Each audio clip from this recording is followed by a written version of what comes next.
हे पहा, अंजली दमानिया ताई काय म्हणाल्या, करुणा मुंडे काय म्हणाल्या, यापेक्षा त्यांनी त्या पदापासून दूर व्हावं अशा प्रकारची मागणी त्यांच्याच पक्षातले आमदार बऱ्यापैकी करतायत.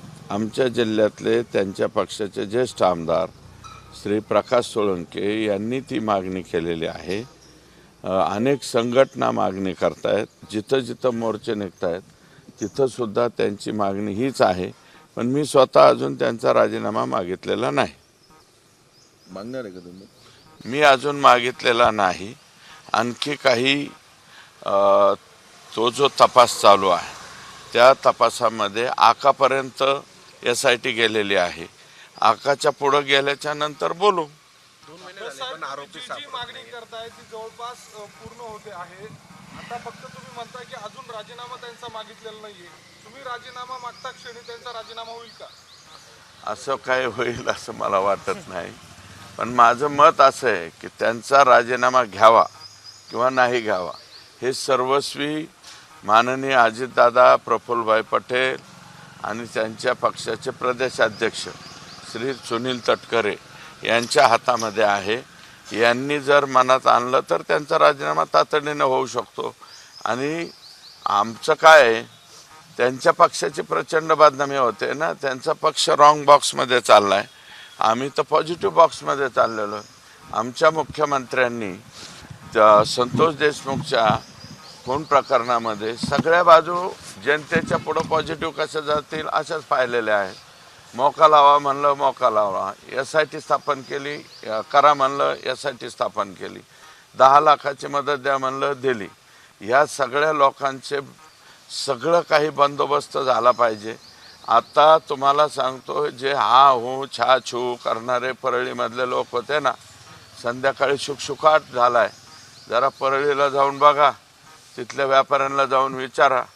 सुटकेचा एक निश्वास तिथल्या लोकांनी टाकला आहे. अन्यथा या सगळ्या गुंडांच्या दबावामध्ये लोकांना राहावं लागत होतं. अनेक लोकांनी, जवळपास 500 लोकांनी, व्यापाऱ्यांनी परळी शहर सोडून दिलं. घरदार धन दौलत सगळं सोडून, यांच्या त्रासाला कंटाळून 500 लोक परळी शहर सोडून गेलेले आहे. तुम्ही ज्या कारणासाठी नाशिकमध्ये आलेला होता त्या परभणी प्रकरणात जवळपास बहुतांश मागण्या मान्य झालेल्या आहेत. तुम्ही देखील त्या सगळ्यांचा निरोप घेऊन त्या आंदोलकांच्या भेटीसाठी आलेले होतात. बीडच्या प्रकरणात देखील अशाच स्वरूपाची अपेक्षा तुमच्याकडनं अनेक नागरिक त्या ठिकाणी व्यक्त करतायत. काय यापुढचा सगळा हा मार्गक्रमण असणार आहे? काय आपली अपेक्षा घेऊन आपण पुढे जातो? नाही, परभणीच्या प्रकरणात तिथल्या पालकमंत्री मेघनाताई बोर्डीकर या आणि थोड्याफार काही प्रमाणात मी पण, आंदोलक जे होते वाकोडे बाबांचे चिरंजीव आशिष आणि रवी सोनकांबळे, भीमराव हत्ती आंबिरे यांच्याशी आम्ही संपर्कात होतो. तिथल्या पालकमंत्री ते विनंती करीत होते, मी पण विनंती करीत होतो. आणि तो जो आहे त्यांना परत घेणं, लॉंग मार्च जो चाललेला होता तो परत घेण्याची विनंती आम्ही केली. त्यांनी ऐकली, त्याच्याबद्दल त्यांचा आभार.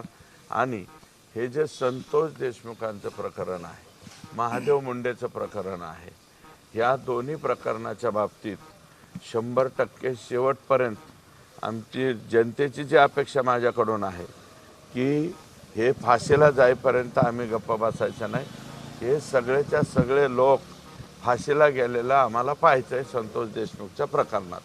अंजली दमानिया यांनी ट्विट करून पुन्हा असं म्हटलंय की संतोष देशमुख यांना आदरांजली म्हणून एक पत्र लिहिणार आहे, ज्यामध्ये धनंजय मुंडे यांच्या विरोधातील जे आरोप आहेत ते पुराव्यासकट ते मुख्यमंत्री असतील, लोकायुक्त असतील, त्याचबरोबर ज्या संस्था आहेत CBI ACB त्यांना देणार असल्याचं म्हटलं. मला असं वाटतं SIT याच्या बाबतीत सक्षम आहे.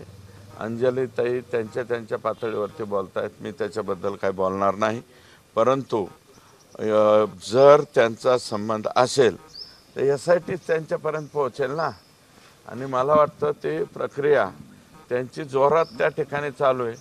जर का धनंजय मुंडे साहेब त्याच्यात अडकले असतील तर धनंजय मुंडे दोषी होतील, अडकले नसतील तर बळजबरी कोण अडकवणार आहे? स्कॉर्पिओमध्ये स्कॉर्पिओ मध्ये जे मोबाईल सापडले त्याचा डेटा अद्यापही रिकवर झालेला नाही अशा स्वरूपाची माहिती मिळते. कसं बघताय या सगळ्या यांच्याकडे? नाही, काही त्या लोकांनी काय केलंय, चाटे तो जो आरोपी आहे तो नाशिकमध्ये इथं आलता. आता मी नाशिकमध्ये आहे. नाशिकमध्ये आल्याच्या नंतर 10 तारखेनंतर त्याने त्याचा मोबाईल बंद केला आणि तो बहुतेक गंगापूरच्या धरणात फेकून दिला आणि नंतर सरेंडर झाला. तर तरी त्यांनी मोबाईल फेकून दिला म्हणून तपासामध्ये काय अडथळा येईल असं परिस्थिती नाही असं SITचं म्हणणं आहे. जरी तो मोबाईल फेकून दिलेला असला तरी त्या कंपनीला सांगून त्याचा डाटा रिकवर करता येतो. याच्यामध्ये कृष्ण आंधळे अद्यापही पोलिसांच्या हाती लागलेला नाही. तुम्ही विश्वास व्यक्त करताय गृह खात्यावर, मुख्यमंत्र्यांवर, मात्र कृष्ण आंधळे बेपत्ता आहेत. ठीक आहे, एक ब्लॅक स्पॉट तो आहे, परंतु मी थोडीशी माहिती घेतली, त्याच्या कुटुंबियाकडनं माहिती घेतली, पोलीसकडनं माहिती घेतली. हा मुलगा संभाजीनगरला पोलिसाची तयारी करायला होता पोलिसाची, परंतु ते पोलिसाची तयारी करता करता तो गुन्हेगार बनला आणि गुन्हेगार बनल्याच्या नंतर तो सायको म्हणतात ना, एक प्रकारचा सायको झाला. त्याला आईवडिलांचं काही घेणं देणं राहिलं नाही, कुटुंबाचं देणं घेणं राहिलं नाही. तो अशाच बऱ्याच गुन्ह्यामध्ये सतत फरार राहिलेला आहे. आत्तासुद्धा तो मला वाटतं राज्याच्या बाहेर गेला असावा, बाहेर जाऊन हळूच जिथे कुठे, आणि तो काय असा नामचीन वगैरे फार मोठा गुन्हेगार नाही, छोटे मोठे गुन्हेगारी केलेली. पण बकरी की माँ कब तक दुआ मागेगी असा प्रकार आहे. ते कित्येक दिवस कोकरू बाळ येते पकडलं जाईल. आका म्हणजेच वाल्मिक कराड आणि आकाचा आका म्हणजे धनंजय मुंडे हे डायरेक्ट आता करुणा मुंडे म्हटलेलं आहे. आतापर्यंत फक्त आका नावाने संबोधलं जायचं, आता डायरेक्ट करुणा मुंडे या नाव घेऊन बोलायला लागलेले आहे. तुम्ही ओळखून घ्यायचं मी काय म्हणलेलं आहे ते. त्यांनी अनेक भीती देखील व्यक्त केलेल्या आहेत, काही मागची पार्श्वभूमी देखील सांगितलेली आहे. कोणी करुणा मुंडे यांनी थेट वाल्मिक कराड यांनीच गैरस्पर्श केला आहे, मारहाण केली आहे अशा स्वरूपाचा आरोप त्या करत आहे. आपल्याला वाटतं अशा स्वरूपाचं घडलं असावं? नाही, त्यांनी आरोप केलेले त्या काय खोटे थोडेच आरोप करणार आहेत. मी त्यांना खोटं ठरू शकत नाही. ती एक मायमाऊली आहे, बहिणीसारखी आहे. मी त्याच्या बाबतीत काही बोलणार नाही. त्या ज्या बोललेल्या असतील ते सत्य बोलले असतील असं माझं मत आहे. मनोज जरांगे पाटील म्हणाले आपण रस्त्यावरची लढाई लढणार आहोत आणि सरकारच्या समोर लढणार आहोत, ती जिंकणार आहोत. 12-13 दिवस झाले सुरेश धस यांनी फडणवीसांना निरोप दिला आहे, मात्र अद्याप आमची एकही मागणी जी आहे ती पूर्ण झालेली नाही आणि 15 तारखेपासून त्यांनी साखळी उपोषणाचा इशारा दिला. हे बघा, दादांनी तसं म्हणलं असेल, परंतु आम्ही आता मंगळवारी जी कॅबिनेट येईल त्याच्यामध्ये ज्या 4 मागण्या, शिंदे समितीच्या बाबतीतली एक आहे, दुसरी गॅझेटियरच्या संदर्भातली आहे, शिंदे समितीच्या कामकाजाच्या बाबतीतले ज्या 4 मागण्या लेखी स्वरूपामध्ये मनोजदादा जरांगे पाटलांना लिहून दिलेल्या आहेत शासनाने, त्याच्या बाबतीतली हालचाल मंगळवारपासून सुरू होईल. मंगळवारपासून हालचाल सुरू झाल्याच्या नंतर मग त्यांना रस्त्यावरची लढाई लढण्याची आवश्यकता नाही. आणि उद्या ते रस्त्यावरची लढाई लढायचे म्हणलं तर आम्हीसुद्धा त्यांच्यासोबत आहोत. त्याच्याबद्दल कोण काय म्हणतं आहे.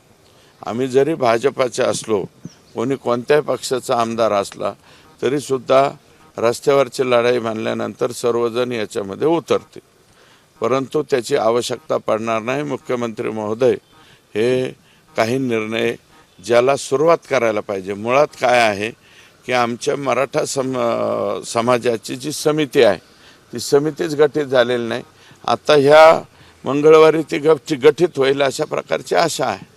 तुम्ही उपसमितीकडनं जी अपेक्षा व्यक्त करताय त्या सगळ्या पार्श्वभूमीवर गेल्या काही दिवसांपासून मनोज जरांगे ज्या मागण्या करताय त्या सर्वच मागण्या सरकारकडनं मान्य होतील अशा स्वरूपाचा काही आपल्याला विश्वास वाटतो का? हे बघा, 8 पैकी 4 मागण्या मान्य केलेल्या आणि उपसमितीने आत्तापर्यंत मग ती चंद्रकांत दादांच्या अध्यक्षतेखालची असो, एकनाथ शिंदे साहेबांच्या अध्यक्षतेखालची असो, ह्या उपसमितीने खूप काम केलेलं आहे, खूप काही काम केलेलं आहे. मग ते 2018ला त्याच्या आधी जो कायदा झाला तेव्हापासून उपसमितीने आणि 2014 पूर्वी नारायणराव राणे साहेब यांच्या अध्यक्षतेखाली समिती होती. या समित्यांनी खूप काही काम केलेलं आहे. सगळ्यात अगोदर महत्त्वाचं आहे की ती उपसमिती स्थापन होणं आणि ती माझ्या मते येणाऱ्या कॅबिनेटमध्ये तो विषय येईल असं मला वाटतं. तुम्ही नाशिकला आलेले याच परिसरात जे ज्योतीचे त्या ठिकाणी आका आलेले होते भविष्य बघण्यासाठी असं देखील सांगण्यात आलेलं आहे आणि याच भागातील याच जिल्ह्यामध्ये जे दिंडोरी आश्रम आहे त्या आश्रममध्ये 2 दिवस मुक्कामी होते. त्या संदर्भात काही आपण बोलणं झालंय का? हे आहे असे लोक आश्रमात जातील, अजून कोणत्या आश्रमात जातील तर आता त्यांचं आश्रमाची वाट पाहतोय आपण. धनंजय मुंडेंचा संतोष देशमुख हत्या प्रकरणात प्रत्यक्ष संबंध दिसत नाही असं जे आहे ते बावनकुळे म्हणाले. तुम्ही हा प्रश्न बावनकुळे साहेबांना विचारा. ते माझ्या पक्षाचे प्रदेशाध्यक्ष आहेत. त्यांच्या उलटं स्टेटमेंट मी करू शकत नाही. एबीपी माझा, उघडा डोळे बघा नीट.